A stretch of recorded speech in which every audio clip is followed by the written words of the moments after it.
Hello, Mr. Burnham. Thank you firstly for bothering to answer your YouTube video. So often you feel that politicians put these things up on YouTube but actually don't listen to them. So it was good to know that you actually did listen.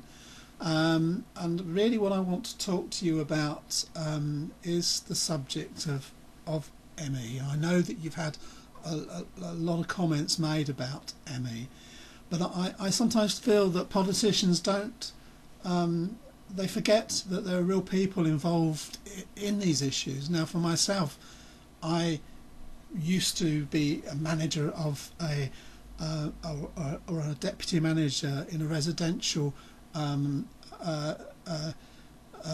school for children with severe disabilities, and up in 2005, in December 2005, I used to be able to speak clearly, and I was completely well, and I used to hold a job which was quite demanding and involved looking after people with severe disabilities. And then in 2005, shortly after having had a flu vaccination, I contracted a neurological disease which has left me, as you can see. I have seen through the NHS 3 different neurologists, all of which have come to no conclusions until the final one, who decided that I have got ME, although my ME is not classic ME in what most people consider, in that I don't sleep all day. But this is costing the country millions of pounds a year, because there are people like me who can no longer work, and whose lives are devastated, and yet there's no services available. If I had MS, there would be services, there would be dedicated MS nurses, there would be services available for me to use, but because I have ME, there is none. And in fact, the only ME service in our area has at least an 18-month waiting list, and then all they offer is CBT. The services for people with ME are nothing, and yet this condition devastates people's lives. I've had to, in fact, go outside of the NHS to get any more help, and I have managed, very fortunately, to see a ME specialist from North America, who is an eminent specialist, who is appalled by the lack of care that's been given, and the way that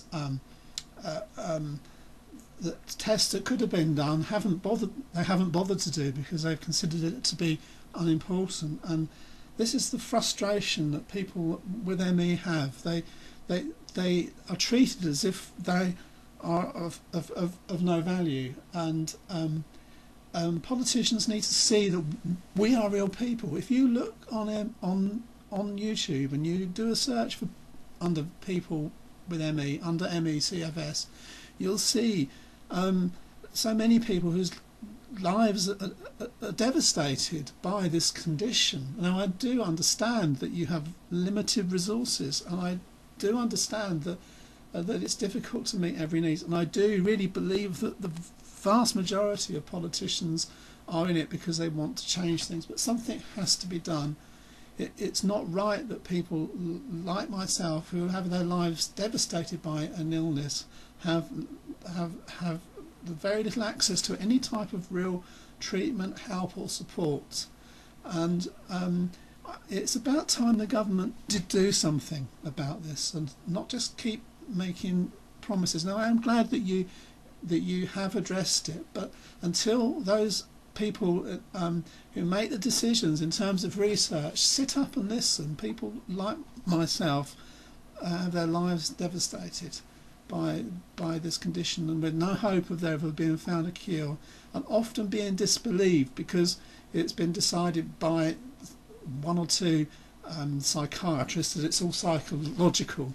Now, if my movements are psychological, well, I would be stopping doing it. If I could have a time when my body isn't racked with with movement, when my muscles aren't spasming, when my speech isn't a problem. I used to speak publicly. I used to preach one time. Now I can hardly hold a conversation for any time. Now this is the damage that's been done to my brain by this condition, and yet I am left without any help at all. Now, please, what I would ask is that you do urgently look into the whole question of the treatment of people of ME, that money is put into the right places, and don't just consider ME just to be a few people who get tired and can't do anything. ME affects the brain in such a way, and people's symptoms can be from anything from fairly mild to quite severe. And I'm not severe. I just happen to have movement. It's affected the part of my brain that's affected my movement. But but I'm still able at least to walk some way, although my walking is very limited. Now I know I'm gambling, but you need to know that we're real humans here. That you have to look at statistics, but these statistics underlying it are people who are really hurting. So again, thank you for listening, and I am pleased to know that you do take note, and that you haven't just put this on YouTube as an exercise in publicity, and for that I'm very, very grateful. Thank you for listening to me.